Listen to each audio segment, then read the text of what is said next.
Buenos días, ¿qué tal? Vamos a iniciar la sesión de consultas y lo vamos a hacer resolviendo los ejercicios de esta semana. Ujú. Esta semana corresponde al tema de la literatura hispanoamericana y vamos a iniciar desde el modernismo, ¿ya? Vamos a ir a las preguntas para ir resolviendo y vamos también ahondando en algunos otros aspectos, ¿no? Ujú. Muy bien.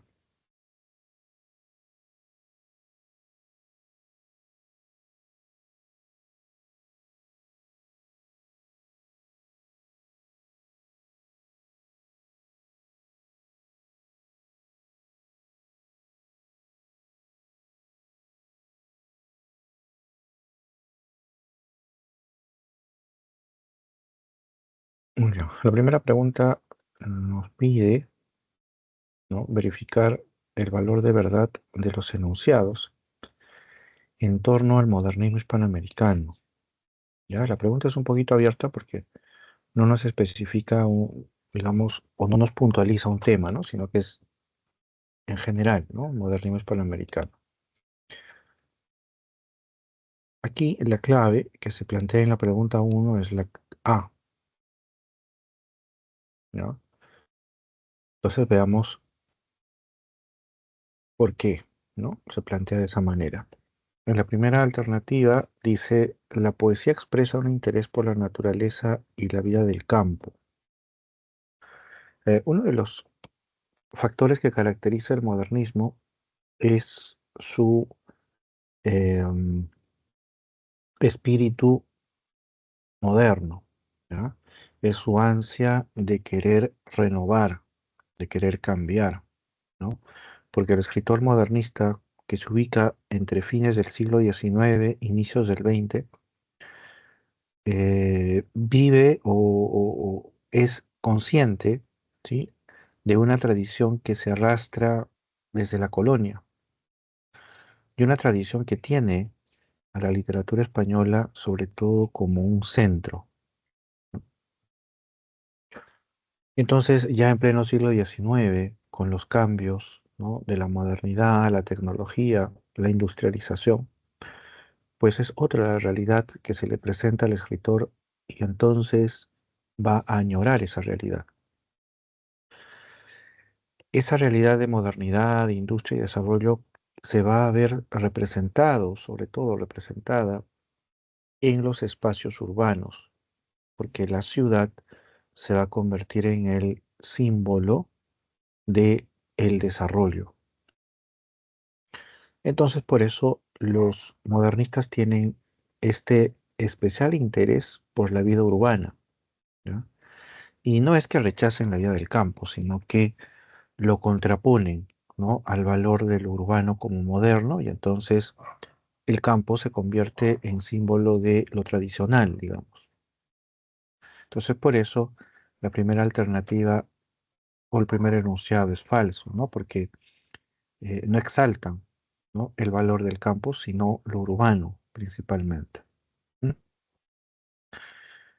El segundo enunciado es verdadero, dice: el artista se siente marginado por una sociedad materialista y consumista. Claro, hay que entender que el escritor modernista es un personaje que vive en una contradicción, ¿no? Es decir, el entorno, ¿no?, se le presenta sobre la base de esas contradicciones, ¿no? ¿Por qué?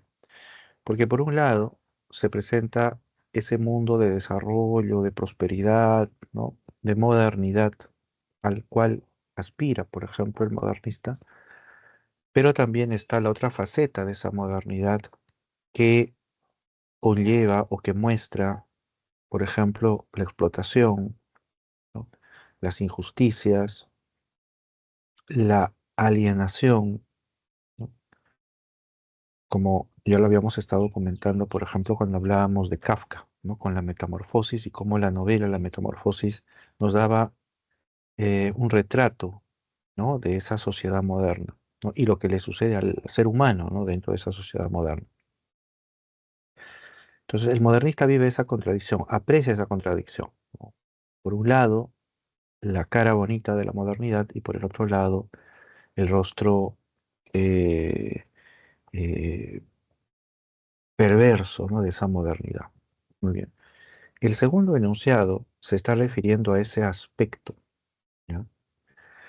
Esa sociedad materialista, modernista, o mejor dicho, esa modernidad, ¿ya?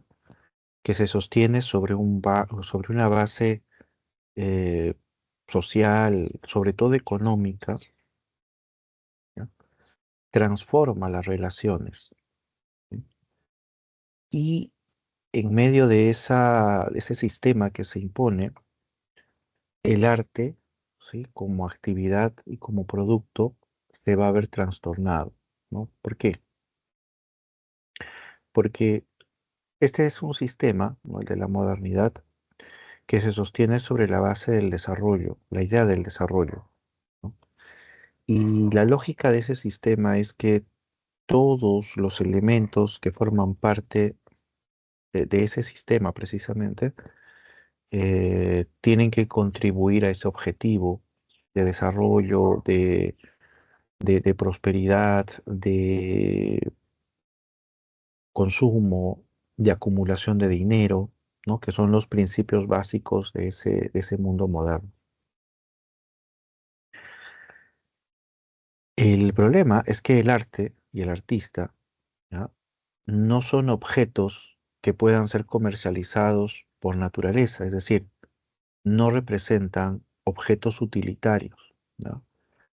Con los cuales se pueda comercializar, ¿no? Es decir, no son una mesa, no son una cuchara, no son, no sé, este, eh, una bicicleta, es decir, no cumplen un fin utilitario práctico y por lo tanto no participan del sistema consumista, ¿ya? Por naturaleza. Entonces, en medio de ese ambiente, el arte va a transformarse o va a trastornarse de dos maneras. O el arte se adapta, y el artista también, a ese sistema y torna la actividad artística y el producto artístico en una mercancía, ¿ya? En una contraprestación, ¿no? En un producto regido, ¿no? Por las leyes del mercado, o el arte es marginado por el sistema, ¿ya? Porque no produce. Entonces, el arte que no produce es marginado y el arte que produce se ha convertido en una mercancía, ¿no? Entonces, eso es lo que envuelve, digamos, este mundo de los modernistas, ¿no? Con respecto al arte y la obra artística. Entonces, por eso este enunciado 2 es verdadero, ¿no? Porque alude a un hecho que sí forma parte de ese ambiente del arte de fines del siglo XIX, ¿no? El artista se siente marginado, ¿no? Por una sociedad materialista y consumista, porque su arte y el propio artista no encajan dentro de un sistema que termina siempre eh, eliminando, ¿no? Esos elementos que no contribuyen a la lógica de su sistema, ¿no? Al funcionamiento de ese sistema, ¿no? Un ejemplo tan solo para recordar es lo que se ve en la novela de Kafka, ¿no? La Metamorfosis, nuevamente lo mencionamos, ¿no? Donde el personaje, ¿no? De Gregorio, ¿no? Termina siendo marginado, ¿no? La familia lo rechaza y al final termina muerto, ¿no? ¿No? Solo en su habitación, ¿no? Entonces, esa es la otra realidad, ¿no? A la cual alude el segundo enunciado. El tercer enunciado, ¿sí? Es falso. Dice, el escritor modernista rechaza el arte clásico y prefiere el arte popular. ¿Ya? Para el modernista, esa degradación, ¿ya? Que es el rostro negativo, digamos, de ese mundo moderno, se ve reflejado en el arte popular. Es decir, para el modernista, el arte y la tradición popular cotidiana, ¿sí? Son expresiones eh, que rechaza porque las considera vulgares. Ahora, aquí hay que interpretar esta acción, ¿ya? Desde la conducta del modernista, ¿ya? O sea, no es una idea, digamos, general, ¿no? Que uno pueda exhibir, sino que hay que entenderlo desde la perspectiva del modernista, ¿no? Lo que pasa es que el modernismo, ¿ya? Se va a alimentar principalmente, o sí, ¿no? Una de sus vertientes principales es el arte clásico, ¿no? Se va a combinar, ¿no? Con expresiones románticas, pero ya extendidas, ¿no? Hacia el simbolismo, por ejemplo, ¿no? Cuando el modernista, por ejemplo, tienda al decadentismo, no tenga estas inclinaciones simbolistas o elementos simbolistas, ¿no? Pero el modernista también tiene una faceta clásica, ¿no? Que es la que, por ejemplo, emana del parnasianismo, que es una también de sus fuentes, una de las columnas vertebrales del modernismo. Entonces, el modernista, ¿ya? Va a tomar su referente estético del arte clásico, ¿ya? Y entonces eso se traduce en la interpretación de la belleza, ¿ya? Lo sublime, lo elevado, como el ideal del arte. Y entonces es por eso que el artista modernista se torna, podríamos decir, elitista, eh, sí, elitista, ¿no? Porque su fundamento estético está precisamente en los modelos clásicos, ¿no? Entonces, desde esa perspectiva, contrapone por eso su estética al arte no clásico, que es el arte tradicional, el arte popular, ¿no? Y lo califica, ¿no? Como un arte vulgar, ¿no? Entonces, se contrapone de esa manera, ¿no? Es parte, ¿no? De ese arte popular para el modernista, es parte de la degradación, ¿no? Que el arte y el artista están atravesando en este periodo, ¿no? Entonces, por eso la alternativa 3 o el enunciado 3 es falso, ¿no? Porque el modernista no rechaza el arte clásico, ¿no? Es en realidad su fundamento, ¿no? En gran medida. Y rechaza, por el contrario, el arte popular. Muy bien. Y el enunciado 4 es la clave también. Dice, los modernistas muestran preocupación por la mercantilización del arte. Bueno, esto está muy ligado al enunciado 2, ¿ya? Porque el artista se siente marginado, ya, por una sociedad. ¿Por qué? Porque esta sociedad es materialista, es consumista, mercantilista, y entonces su arte se está degradando. Entonces, por eso el fundamento del modernista en este aspecto es esa preocupación, ¿no? Por la mercantilización del arte, es decir, por la banalización del arte, ¿no? Siempre desde su perspectiva, ¿no? Sí, entonces ahí tenemos las alternativas de la pregunta uno. Ujú. Muy bien. Vamos con la pregunta 2.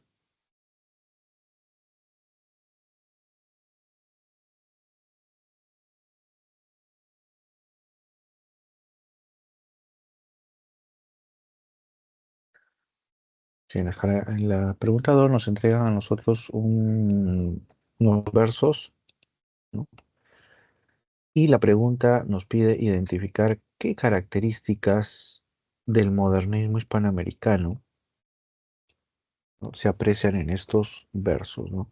Las características que se estudian en el curso, según el temario, son cinco: el esteticismo, el exotismo, el cosmopolitismo, el americanismo o hispanoamericanismo y el sincretismo, ¿no? Esos cinco son los que sobre todo se definen.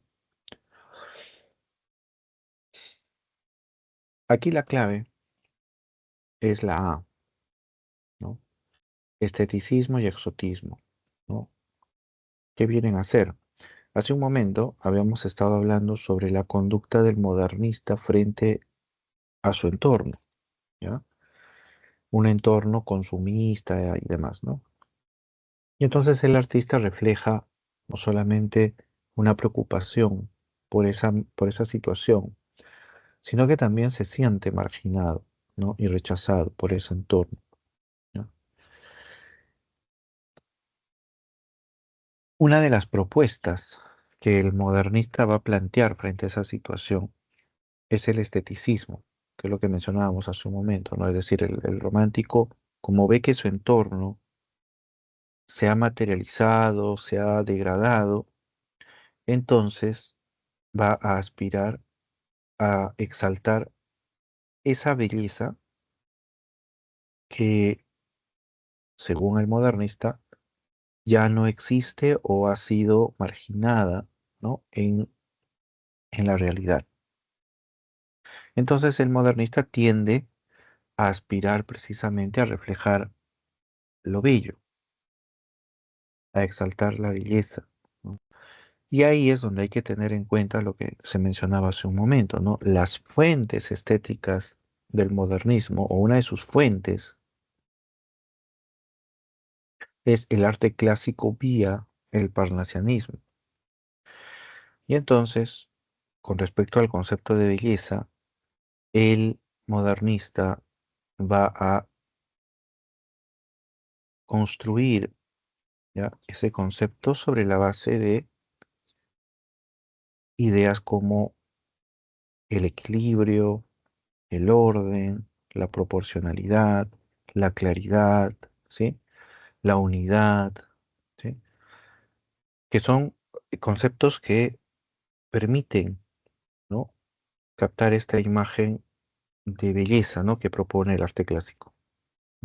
Entonces, por ejemplo, cuando pensamos en el arte clásico, ¿no? Piensen, por ejemplo, en las esculturas, ¿no? O las edificaciones, ¿no? Donde predomina lo recto, ¿no? Donde predomina sobre todo la armonía, el equilibrio, ¿no? De las formas, ¿no? Y eso para el modernista es sinónimo de belleza. Entonces, eso es a lo que aspira el modernista, ¿no? Y el exotismo está también en esa línea, ¿no? Porque la idea del exotismo en el modernista es la de exaltar, ¿no? Ese elemento bello pero raro, ¿no? Bello pero extraño, ¿no? Si tomamos la palabra exotismo, ¿ya? O exótico, así en crudo, eh, hay que comprender que lo exótico es todo lo que no es común, es decir, todo lo extraño y lo raro. Y en el caso del modernista, ¿qué es lo raro en este mundo que describe el modernista? Un mundo degradado, un mundo de contradicciones, un mundo, etcétera. ¿Qué es lo raro? ¿Qué es lo extraño? Es esa belleza que el modernista trata de representar a través de elementos poco comunes, ¿no? Y entonces sus relatos y sus poemas se van a poblar de castillos, ¿no? Pero no cualquier tipo de castillo, ¿no? Castillos de marfil, castillos de cristal, con princesas, con reyes, inclusive algunos seres mitológicos, ¿no? El centauro, el sátiro, ¿no? las ninfas, ¿no? Y todos ellos demostrando siempre estos, digamos, valores, ¿no? De belleza y de fuerza, ¿no? Porque no solamente se destaca el concepto de bello en cuanto señalábamos de armonía, equilibrio y demás, sino también lo bello acompañado de lo erótico, de lo viril, ¿no? De lo sugestivo, ¿no? Que también van a ser componentes, ¿no? Que van a formar parte de ese discurso. Entonces, el exotismo ahí cumple una función en el modernismo, que es precisamente llamar la atención sobre el carácter extraño de la belleza en medio de un mundo este, plagado de contradicciones y donde el arte se tiende a degradar, ¿no? Ese es el principio, digamos. Entonces, tanto esteticismo como exotismo podemos ver que están muy, muy enlazados, ¿no? Están muy enlazados. En otras palabras, el exotismo es la exaltación del esteticismo a través de elementos extraños. Eso por principio. Entonces, yendo hacia el poema, podemos observar acá algunos elementos exóticos y ya de por sí, entonces, estéticos, ¿no? Por ejemplo, cuando dice el ánfora griega, ya ahí hay un elemento que se está planteando como extraño, ¿no? Luego dice en su cándido cuello que inspira como prora ideal que navega, ¿no? Es el cisne. Ya todos sabemos el cisne es el símbolo del exotismo y el esteticismo modernista. Ya ahí estamos tocando ya la clave en concreto. Luego dice, cuyo beso por campos de seda ascendió hasta la cima rosada de las dulces colinas de Leda. Ahora tenemos un personaje de la mitología. Blanco rey de la fuente Castalia, su victoria ilumina el Danubio. Este río europeo, ¿no? El Danubio, que es un elemento exótico también, ¿no? Porque nos lleva, ¿no? A ese espacio diferente, ¿no? Al cotidiano. Entonces, ahí tenemos los elementos que forman parte de el modernismo, ¿no? El esteticismo y el exotismo. Ujú. Muy bien, ¿por qué las demás no son claves? Bueno, la B no es clave por el término americanismo. Cosmopolitismo, quizá por ahí, no sé, a la hora de hablar de Danubio, pero ahí estamos un poco estirando ya ese concepto. El cosmopolitismo, recuerden, lo que plantea o lo que describe el concepto es esta actitud del escritor modernista por asimilar, ¿no? Una cultura universal, ¿no? Por participar en la gran diversidad de expresiones culturales. Y el americanismo es el también discurso modernista, pero que se concentra en la exaltación de un sentimiento, vamos a llamarlo así, identitario, ¿ya? Es decir, los modernistas construyen nuestra identidad hispanoamericana, ¿no? Antes del siglo XIX, eh, Hispanoamérica no existe como un concepto propio, ¿no? Hispanoamérica es una prolongación de España y los hispanoamericanos son súbditos españoles, ¿no? Pero en el siglo XIX y más con el modernismo, Hispanoamérica es vista separada de España y por lo tanto el hispanoamericano es visto como un sujeto, ¿no? Eh, digamos, propio, ¿no? Es lo que se construye ahí como identidad. ¿Sí? Y ese discurso lo desarrolla el modernismo, ¿no? El americanismo o hispanoamericanismo. Pero acá en el fragmento que nos muestran, no hay ningún elemento que pueda acercarnos en cuanto a la respuesta a este concepto de americanismo. No hay ningún momento que se hable, por ejemplo, de la identidad o que se hable, ni siquiera se menciona algún pasaje o hecho que pertenezca a Hispanoamérica. Entonces no hay. Entonces por eso no va. La C no es por el concepto de sincretismo, ¿ya? Porque esteticismo hay, ¿no? En la clave inclusive está, pero acá se invalida por el sincretismo, ¿no? Entonces, aquí la pregunta es, ¿y qué cosa es el sincretismo? ¿No? Em, una cuestión que hay que tener muy presente en el caso de los modernistas es que estos tienen una aspiración a encontrar la originalidad, ¿ya? Justo hablando de este tema de la identidad, encontrar la originalidad en el estilo es una forma de adquirir una identidad, ¿no? Por parte de los modernistas. Entonces, en ellos hay esa búsqueda y ese deseo de alcanzar un estilo propio, ¿sí? En ese recorrido o en ese objetivo, los modernistas lo que hacen es explorar el entorno en la búsqueda de fuentes que ellos puedan tomar, ¿ya? Como parte de precisamente su actividad, ¿ya? Y esa es la consecuencia también de esta actitud cosmopolita, ¿no? Que abre el camino al modernismo. Pero vamos al sincretismo. Entonces, en ese espíritu de apertura, el modernista se topa con múltiples escuelas y movimientos, mejor dicho, ¿ya? Que reflejan esa modernidad, ¿no? Parnasianismo, simbolismo, decadentismo, prerrafaelismo, cierto naturalismo y así otros más. Entonces, frente a esa variedad de expresiones, lo que hace el simbolista es tomar algún aspecto de todas ellas, ¿no? Es como si tomara un fragmento, un elemento, una característica de cada uno, ¿ya? Y luego los junta, ¿no? Y luego los junta.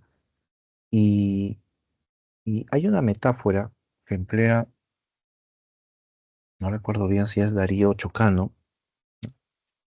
una metáfora en la que el poeta se compara con un pintor, el poeta modernista, y dice que así como las paletas del pintor guardan los colores, ¿no? Y el pintor, ¿no? Lo que hace es tomar uno y otro color y los combina. eh, el poeta modernista dice, así es su arte, ¿ya? Es decir, toma, ¿sí? Como si fueran pizcas de colores, ¿no? De una y otra tradición y luego las junta en una sola expresión.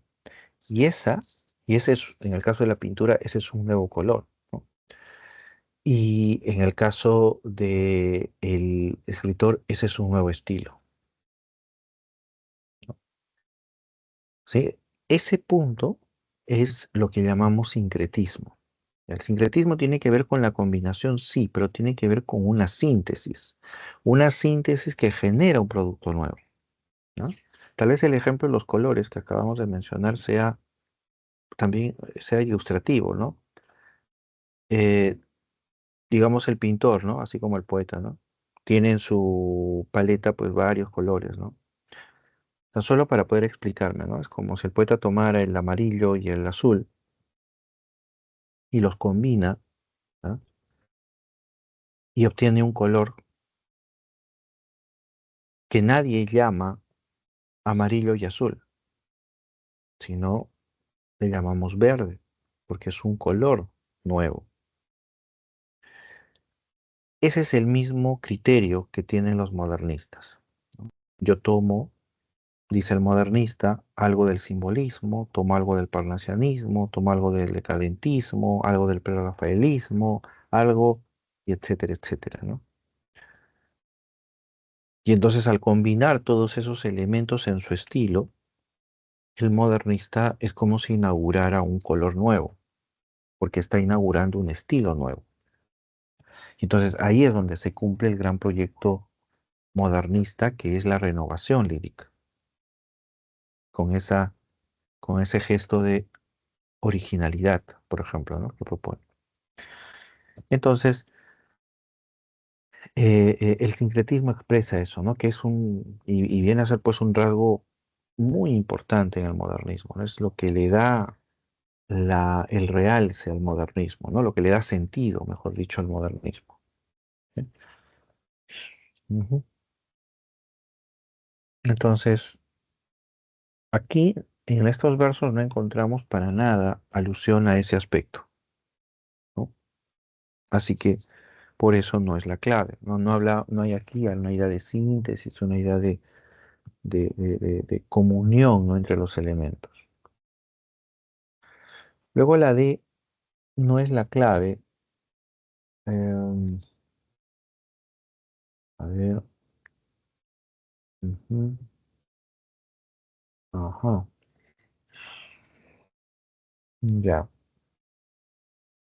No es la clave por el concepto de cosmopolitismo. El cosmopolitismo, como decíamos, es una actitud, ¿no? De apertura a nuevas tradiciones, ¿no? El cosmopolitismo en sí expresa un espíritu de universalidad, ¿no? El hombre cosmopolita, la persona cosmopolita es una persona que participa de las diversas culturas del mundo, ¿no? Pero eso no lo vemos en el fragmento. Lo más que se podría acercar a una referencia a otro espacio es el Danubio, el río, ¿no?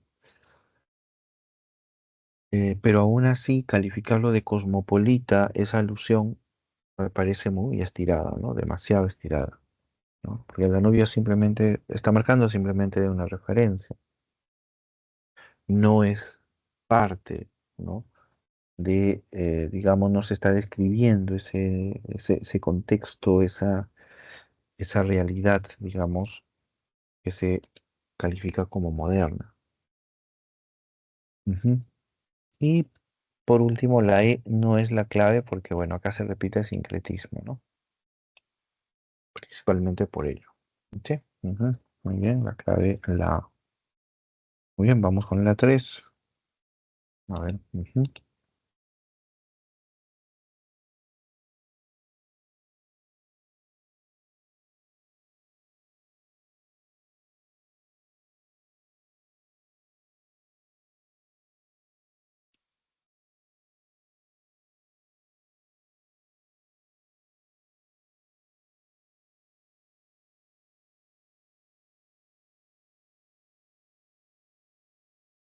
Ya, muy bien. En el caso de la 3 tenemos nosotros acá nuevamente las características, ¿no? Del modernismo. A ver, veamos el enunciado. El enunciado nos va a pedir una definición, ¿sí? Nos pide una definición. ¿Sí?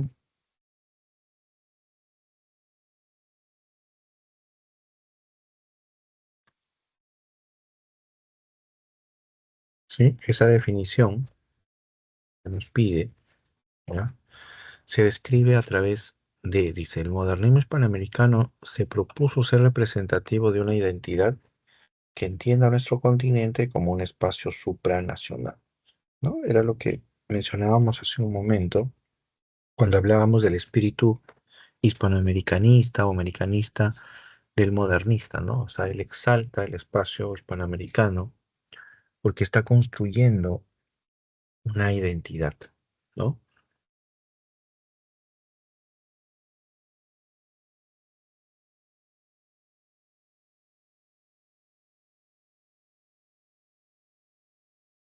Y entonces acá la clave es pues hispanoamericanismo, ¿no? Las demás alternativas se invalidan por una cuestión básica de definición nada más, ¿no? Cosmopolitismo ya lo vimos, es una apertura a lo universal, eso no es lo que se está describiendo acá. El esteticismo es la exaltación de la belleza, el exotismo es la exaltación de la belleza a través de elementos extraños, poco comunes, raros. El sincretismo es la síntesis de diversas tendencias, ¿no? Entonces, ninguna de ellas encaja con la definición que se está planteando en el enunciado, ¿no?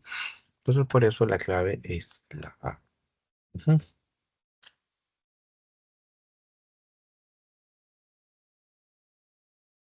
Ujú. Muy bien.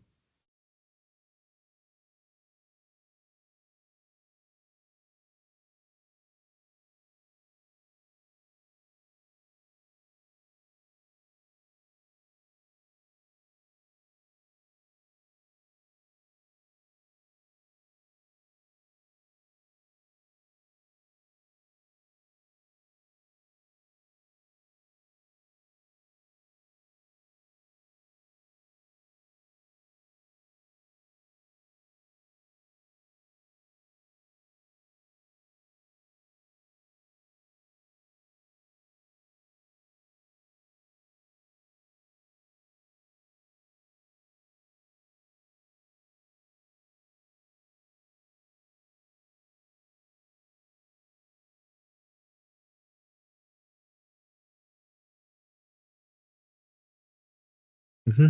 Muy bien, continuamos con la pregunta número 4.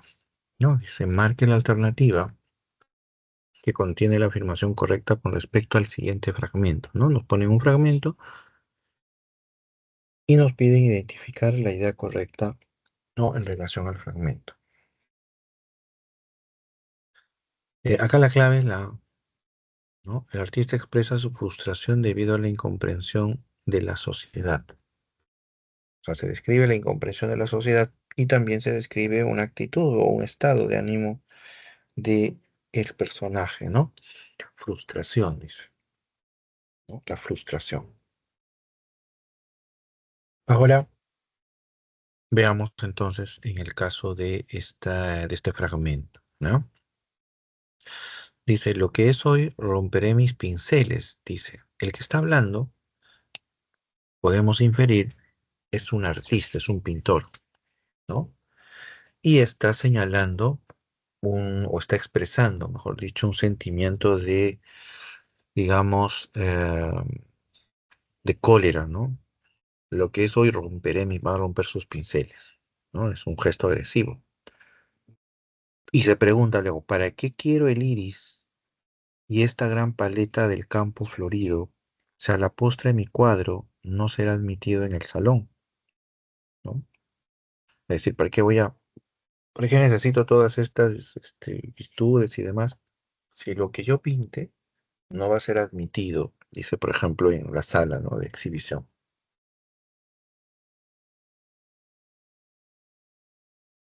¿Qué abordaré? Dice.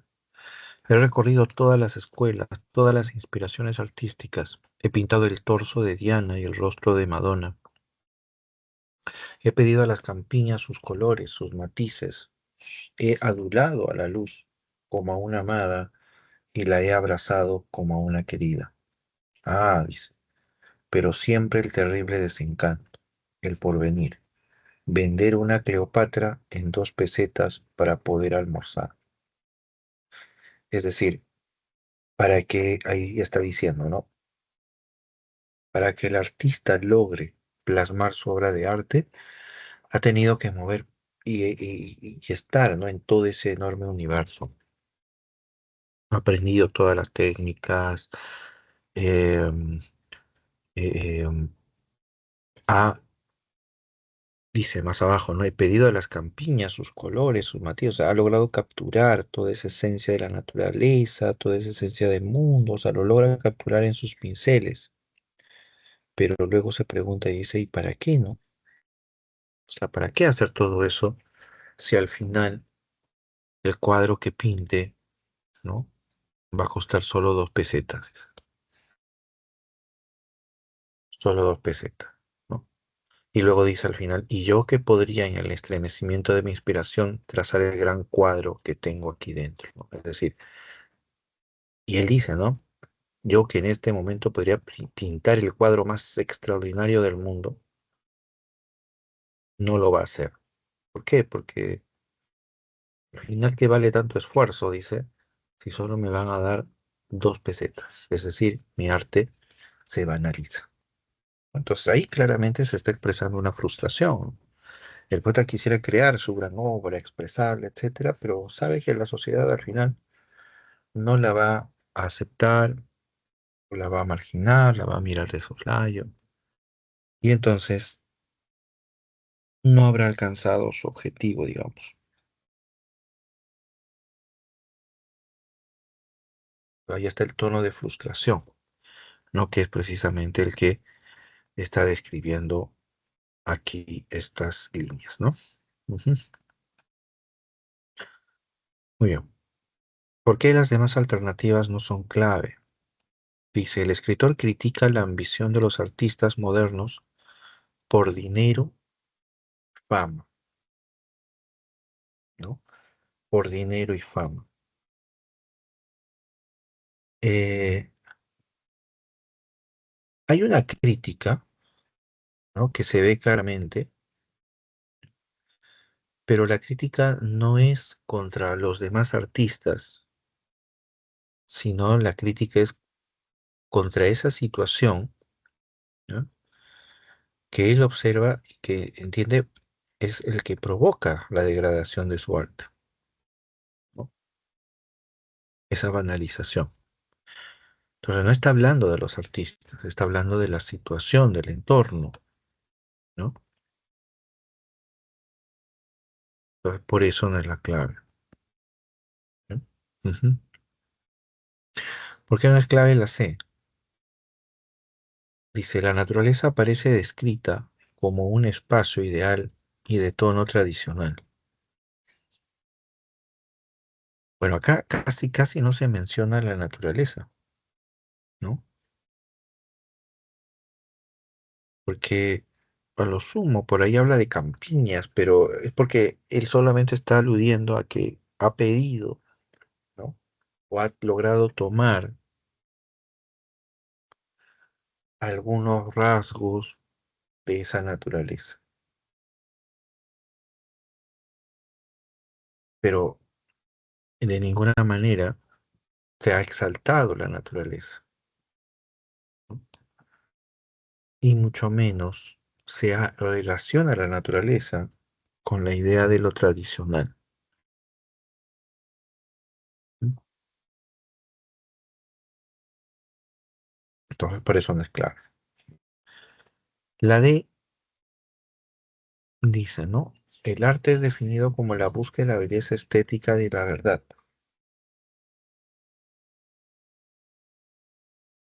Em, Podría tomarse, ¿no? Como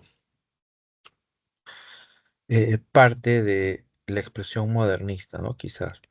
Pero en el fragmento que estamos viendo, no se está aludiendo, ¿no? A esa búsqueda de la belleza y de la verdad, ¿no? Simplemente es un cuestionamiento, ¿no? O sea, el fragmento es muy concreto ahí. Es un cuestionamiento y es una confesión, digamos, de la frustración que atraviesa, ¿no? El poeta.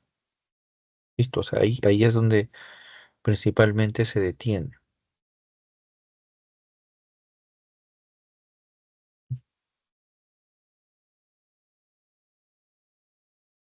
Entonces, por eso no vamos a hablar de esta alternativa como clave, ¿no? Ujú.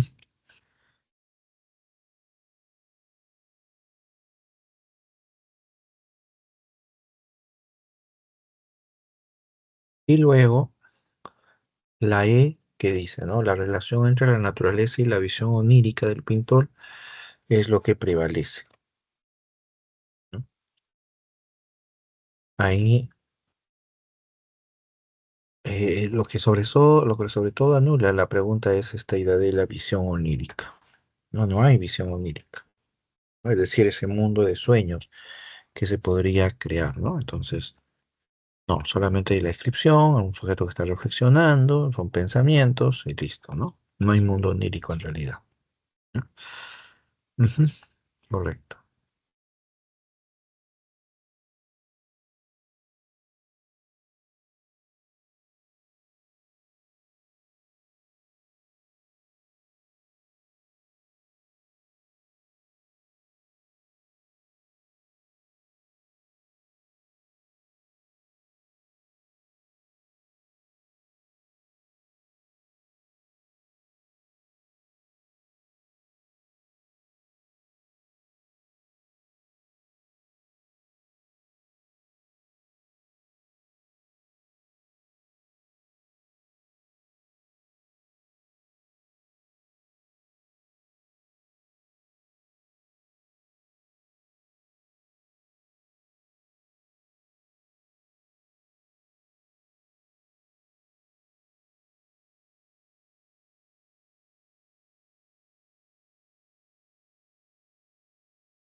Muy bien, vamos a continuar con la pregunta número 5. En esta pregunta nos piden identificar cuáles son, dice, los enunciados, no, cuál es la afirmación correcta, dice, ¿no? Es decir, es una pregunta también abierta, ¿no? Que busca, ¿no? Señalar alguna característica o algún tema, ¿no? Que tiene que ver con los versos.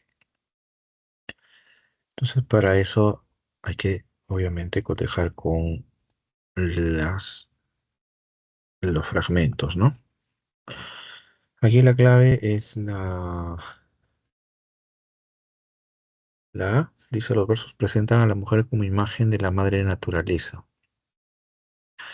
Claro, eso principalmente se puede apreciar acá en en el segundo párrafo, ¿no? Donde, donde dice, ¿no? Del sol cae un racimo en tu vestido oscuro, ¿no? El sol, ¿no? Un racimo de vestido, ahí hay una una gran relación, ¿no? Entre el sujeto femenino en este caso y la naturaleza.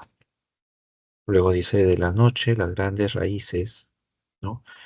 Crecen de súbito desde tu alma y a lo exterior regresan las cosas en ti ocultas, de modo que un pueblo pálido y azul de ti recién nacido se alimenta, ¿no? Lo que se puede observar es cómo los elementos de la naturaleza, ¿no? Conviven y viven inclusive, ¿no? Y esa naturaleza se describe o se expresa como el sujeto femenino, ¿no?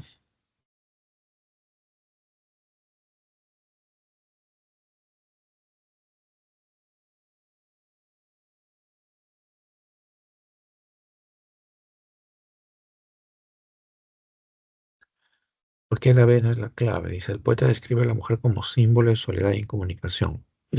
Bueno, quizás soledad, pero lo que no hay definitivamente en los versos es incomunicación, ¿no? Quizá por ahí alguna imagen de solitario, cuando dice acá sobre todo solo en el solitario, ¿no?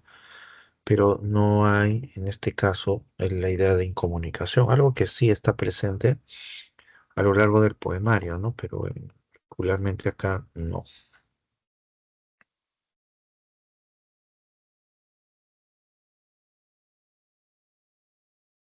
La C no es, dice, la complementariedad se constituye en el lazo entre los amantes. La complementariedad es un concepto que tiene que ver con la idea de la unidad entre un sujeto y el otro, entre el sujeto femenino y el sujeto y el hombre, ¿no? Una unidad que se plantea, ¿no? Como un ideal, ¿no? Y entonces no, digamos, hay esta relación de complemento, ¿no? De añadido, ¿no? Y eso no lo podemos encontrar acá, ¿no? Porque básicamente se está describiendo al sujeto femenino, ¿no? Con la naturaleza. Ujú. Entonces, no hay concepto de complementariedad. No, ese es un punto. Luego, en cuanto a la D, dice, la naturaleza ofrece cobijo y alimento en el lazo entre los amantes. No, cobijo y alimento a la pasión del hombre y la mujer. Se describe a la naturaleza, ¿no? Con rasgos femeninos, ¿no? Y hay aquí una alusión a cómo, digamos, la naturaleza alimenta, ¿no? Pero habla del pueblo, o sea, no habla de la pasión del hombre y la mujer, ¿no? Entonces, por eso no viene a ser la clave, ¿no? Y en la E dice, los seres humanos se encuentran atrapados por una naturaleza trágica. Bueno, la naturaleza que se describe aquí es una naturaleza de rasgos femeninos o inclusive con ciertos dotes, digamos, eh, sublimes, ¿no? Pero no hay elementos trágicos, ¿no? Que vayan a describir a esta imagen. Ujú.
Muy bien, vamos con las 6.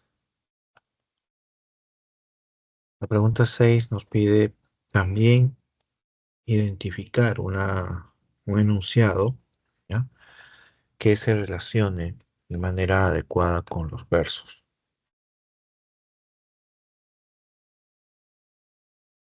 Y aquí la clave es la A, ¿no? Donde se señala que los versos expresan la dificultad de comunicarse debido a la distancia. Y bueno, con respecto a la primera idea, podemos encontrarlo aquí, este gesto, ¿no? Cuando dice que las palabras se adelgazan, ¿no? Como huellas de gaviota para que puedan llegar a ella, ¿no? Puedan ser escuchadas. Entonces hay ahí la idea de dificultad, de esfuerzo, ¿no? Por querer comunicarse. Y luego, cuando habla de lejanas, ¿no? Mis palabras son lejanas, dice, ¿no? Las mira de lejos porque ya son parte de ella. Entonces ahí está la idea de la distancia también, ¿no? Que va a formar parte de la clave.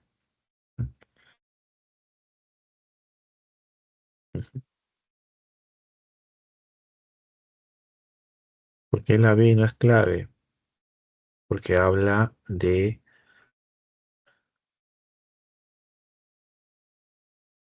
la vinculación de naturaleza y mujer, dice en la soledad, ¿no? Acá no se alude específicamente a esa condición, digamos, ¿no? A esa circunstancia.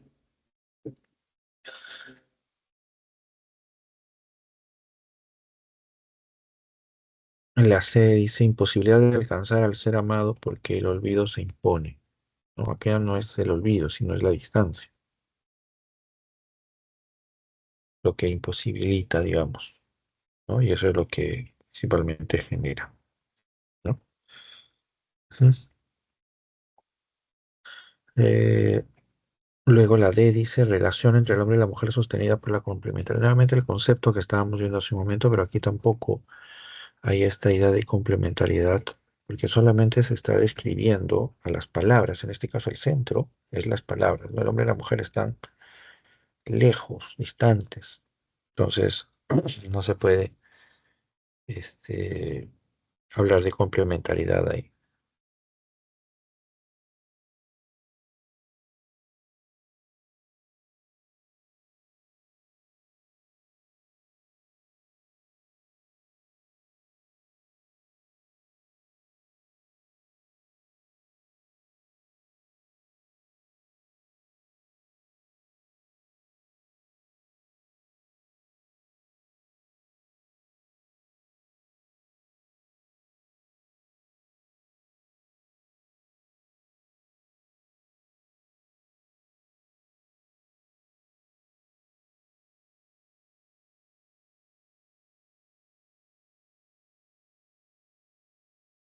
Y al final dice exaltación de la pasión expresada a través de la naturaleza y las palabras.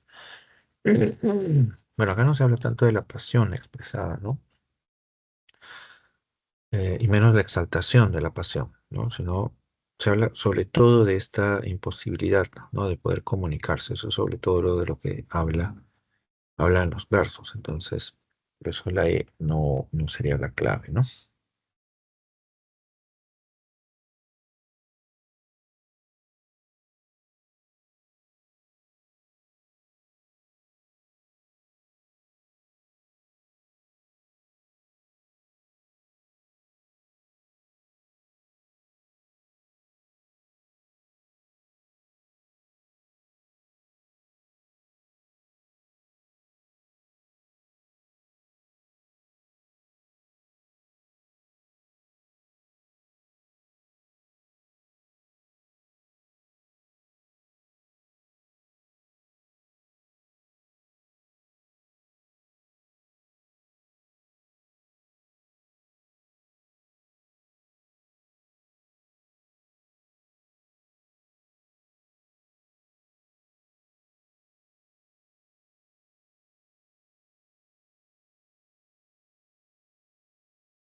Muy bien, y la 7 dice, ¿no? Acá nos pregunta ya algo mucho más concreto, dice cuál es el aspecto que refleja el vínculo entre el poeta y la amada, ¿no? En este caso, en los versos del poema 15, ¿no? Aquí la idea está representada en la alternativa A, donde se habla de la complementariedad, ¿no?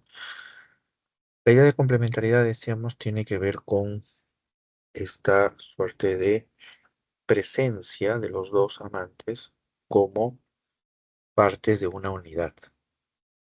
Entonces ahí se complementan. ¿Sí?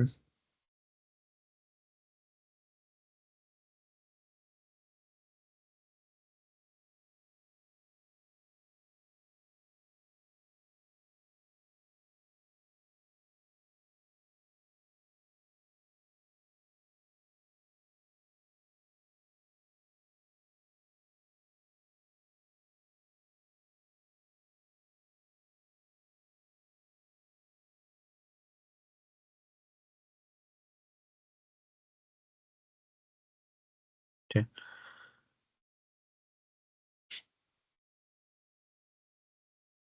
Entonces, por ejemplo, acá cuando dice, no, como todas las cosas están llenas de mi alma, emerge de las cosas llena del alma mía. Aquí la imagen que se crea es los dos sujetos, ¿no? Están compartiendo o están constituyendo, ¿no? Esa realidad, ¿no? Porque uno forma parte del mundo y el otro brota, dice, de ese mundo, ¿no? Entonces, uno comparte con el otro, ¿no? Esa es la idea. Entonces, los dos son complementos del mundo. Esa es la idea de complementariedad.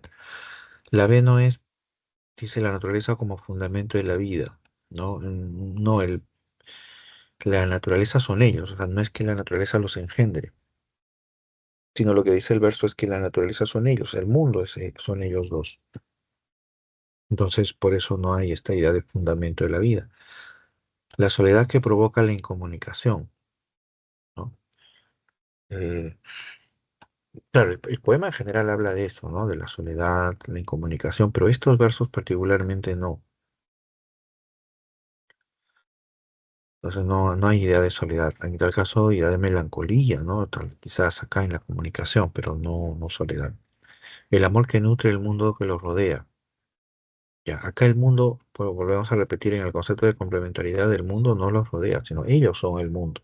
O sea, ellos constituyen ese entorno, esa realidad. Y la E dice el lenguaje como puente entre las personas, ¿no? El lenguaje como puente, es decir, como lazo, ¿no? Entre las personas. Pero aquí, por el contrario, pareciera que la palabra en realidad, bueno, acá, para empezar, no se está describiendo el, el rol de la palabra y la comunicación, ¿no? Básicamente se está refiriendo acaso al tono de soledad y a la complementariedad, ¿no? Como ya lo habíamos estado describiendo. Entonces, por eso no va. Ujú. Muy bien, y llegamos a la pregunta 8.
Y llegamos a la pregunta 8. Dice, marque la alternativa que completa de manera correcta el siguiente enunciado sobre 20 poemas de amor y una canción desesperada. Dice, ¿no? En lo formal, el poemario presenta un incipiente por el uso, por ejemplo, del verso libre, a pesar de que presenta una clara influencia de... Bueno, acá, este a pesar nos está marcando una oposición, ¿no? Y sobre todo, el elemento que nos permite definir es la idea del verso libre.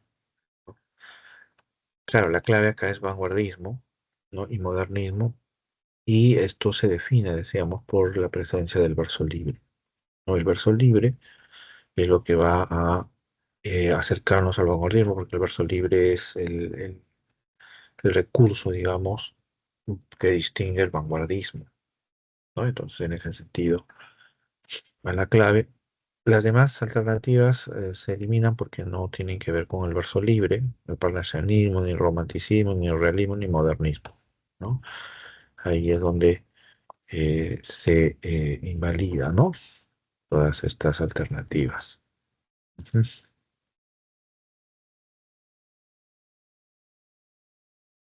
No, muy grave. Ujú.